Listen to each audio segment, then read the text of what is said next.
State Asida lagliba Numit Humni Asida Nong Churaba yai Haina Indian Meteorological Department Info Center na Khanghallakli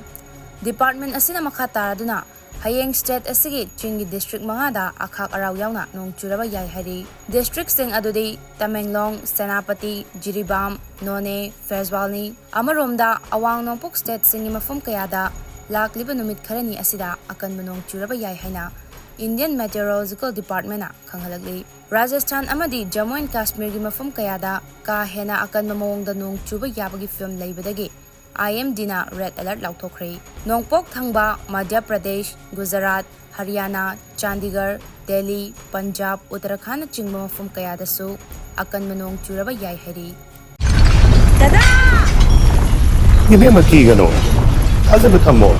Sigi yumse exit TMT na checksin na laksilaga thamkhrabani ne Dada nang se Juhar habaga amta kidrabo Asumna mayamna machalbu ngapshan dugum masigi yumasibu asoyangan kokadabadagi exit TMT na ngapseli exit TMT zawar habati ngaktok na basembani German technology sina mana concrete katok na tinago matamda papangul amuk hena Khanghallakli exit TMT strength is in the quick